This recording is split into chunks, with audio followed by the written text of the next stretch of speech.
রাধে। একজন বড় ব্যবসায়ী ছিল। সে ব্যবসায়ী একদিন চিন্তা করলো, আমি কিছুদিনের জন্য এই ব্যবসা থেকে বিরত হয়ে আমি একটু গ্রামাঞ্চলের দিকে ঘুরতে যাব। একটা পাহাড়ি এলাকার গ্রামাঞ্চলের দিকে সে ঘুরতে গেল। সেখানে গিয়ে দেখলো সে একজন কৃষক তার ঘরের সামনে একটা গাধা বেঁধে রেখেছে, এবং গাধাটার কাছে গিয়ে দেখলো ব্যবসায়ী রং বেরঙের এত সুন্দর কালারফুল করে গাধাটাকে সাজিয়ে রেখেছে কৃষক, খুব সুন্দর কালার করে করে। ব্যবসায়ীর মাথাতে ঘন্টি বেজে গেল।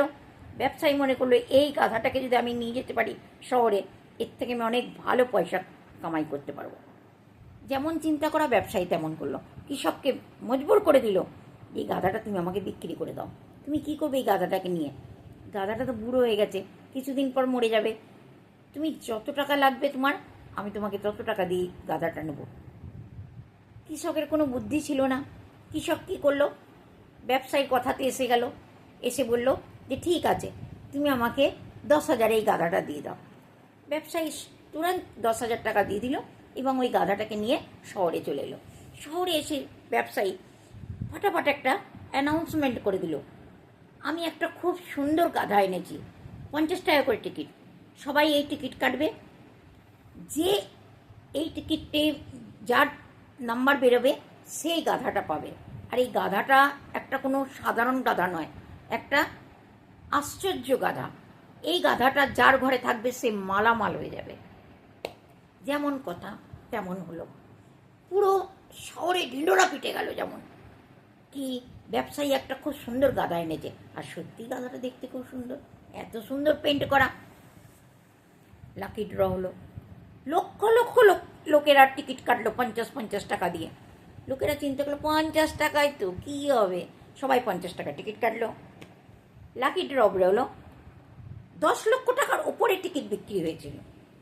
ব্যবসায়ীর এবারে একজনের লাকি ড্রতে নাম্বার বেরোলো, যার নাম্বার বেরোলো সে তো খুব খুশি, কেননা সে 50 টাকায় গাধাটা পাবে। এবার ব্যবসায়ী সেই লোকটাকে ডেকে পার্সোনালি তার ঘরে বসালো, 1 কাপ কফি খাওয়ালো, খাইয়ে বলল, কী করবে তুমি গাধাটা নিয়ে গিয়ে? কী করবে? বুড়ো হয়ে গেছে, কোনো কাজের না, কিচ্ছু কাজ করতে পারবে না, তুমি একে নিয়ে গিয়ে কী করবে? এর চেয়ে ভালো তুমি আমার কথা শোনো, তোমাকে আমি 500 টাকা দিচ্ছি, তুমি রাখো, গাধা নিয়ে যেও না। গাধা নিয়ে গিয়ে ওকে খেতে দিতে হবে, ওকে রাখতে হবে, কদিন পর মরে যাবে, কী করবে তুমি নিয়ে গিয়ে ওকে? লোকটা চিন্তা করলো, বাহ, 50 টাকার বদলে তো আমি 500 টাকা পাচ্ছি। ও 500 টাকা গুনতে গুনতে ঘরে চলে গেল ব্যবসায়ীর কথাতে। ব্যবসায়ী ওই গাধাটার থেকে আরও অনেক অনেক টাকা কামাতে শুরু করলো। তাহলে দোস্ত, তোমরা বুঝতে পারলে, কোনোদিন কারোর কথাতে এসো না, কারোর কথাতে কখনো এসো না। দেখো, কৃষক ওই ব্যবসায়ীর কথাতে এসে ওকে বিক্রি করে দিল, ফায়দা কার হলো? ব্যবসায়ীর হলো না? ব্যবসায়ী লাকি ড্রতে যে লোকটা পেল তাকেও বোঝালো, সেও 500 টাকারই খুচি খুচি করে চলে গেল। ফায়দা কার হলো? ব্যবসায়ীর হলো না? লাকি ড্র হলো, এত লক্ষ লক্ষ লোকেরা যে টিকিট কাটলো, ফায়দা কার হলো? ব্যবসায়ীর হলো তো। সেই জন্যে কারোর মিষ্টি কথায় কখনো ভুলবে না। যেটা তোমার মাথা বলবে, যেটা তোমার দিমাগ বলবে, তুমি সেই কাজটাই সবসময় করবে। রাধে রাধে।